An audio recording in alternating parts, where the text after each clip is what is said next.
আর সেখানে প্রচুর মানুষের দেখা গেল সমাগম, লাখো মানুষ। হ্যাঁ কি বলবে, আমি অভিভূত। মহান আল্লাহ তাআলার কাছে আমি হাজার হাজার লাখ লাখ শুকরিয়া আদায় করছি যে আমি যেদিন 2024 সালের 12ই ডিসেম্বর এই বেলডাঙ্গার কোন একটা স্থানে বাবরি মসজিদ পুনর্নির্মাণ করব বা নতুন করে করব বলেছিলাম, তখন এতটা ভাবিনি যে মানুষের মনে এতটা ঢুকে আছে বাবরি মসজিদ ইস্যুটা।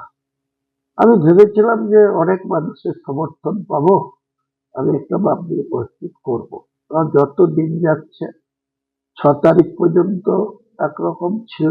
5 তারিখে যখন অনারেবল হাইকোর্ট এটা নিয়ে ইন্টারফায়ার না করে প্রশাসনকে পিছ রাখার জন্য যখন নির্দেশ দিলেন, তারপর থেকে 6 তারিখ থেকে যে আবেগ মানুষের দেখছে, যে উল্লাস মানুষ করছে, যেভাবে নিজেদের অর্থ ব্যয় করে কোথায় থেকে কোথায় গাড়ি নিয়ে, এমনকি মহিলারা পর্যন্ত, অনেক মহিলা দেখলাম আমি, বাচ্চা, মহিলা, বয়স্ক লোক, ইয়ং জেনারেশন সবাই মিলেমিশে একাকার হয়ে গেছে। কাজেই আজ থেকে আমি তাদের আবেগকে সাড়া দিয়ে বাবরি মসজিদ যতক্ষণ শুরু হবে, তো ফেব্রুয়ারি মাসে 3 বছর কমসে কম লাগবে। এই 3 বছর ধরে প্রত্যেক জুম্মায় ওখানে নামাজ আদায় হবে। অবশ্য কত বাড়বে বা কমবে সেটা পরে দেখা যাবে। জমি মোটামুটি ফাইনাল হতে যাচ্ছে।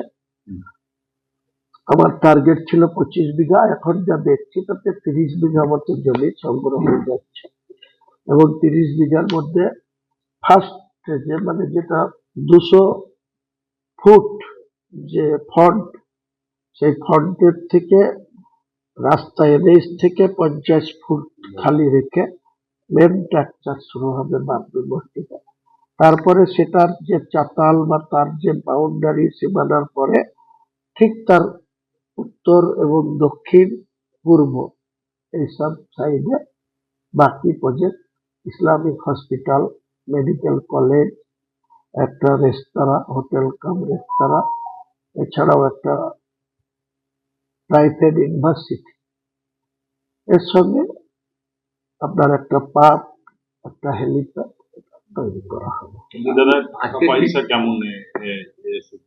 দেখুন, টাকা পয়সা আমার যা মনে হচ্ছে, যেভাবে মানুষ এখনই যা ইট চলে এসছে, এই ইট আমার টোটাল প্রজেক্ট হয়ে যাবে, মানে বাবরি মসজিদ তো হবেই, ওই ইটে টোটাল প্রজেক্ট হয়ে যাবে। কিন্তু আমি ওই ইটের টাকা অন্য প্রজেক্টে লাগাবো না, কারণ ওখানে যা লাগবে বাকি ইটটা একটা দাম কষে সেটা আমার বাবরি মসজিদ ট্রাস্টিতে জমা করে রাখবো। কারণ আমি যে বাকি প্রজেক্ট করব ওটার সঙ্গে, মানে এই বাবরি মসজিদে যারা দান করছে, মানে ইট থেকে, পাথর থেকে, বালি থেকে, এমনকি কেউ মাইক নিয়ে চলে আসছে ওখানে দিচ্ছে, আজকে দেখলাম, যে যা পাচ্ছে, কেউ কানের জিনিস দিয়ে দিচ্ছে, কেউ অন্য কিছু দিয়ে দিচ্ছে। তাই এই যে আবেগ, এটা আমি ভাবতেও পারিনি যে এতটা মানুষের মধ্যে আবেগ বা সাড়া পাবো।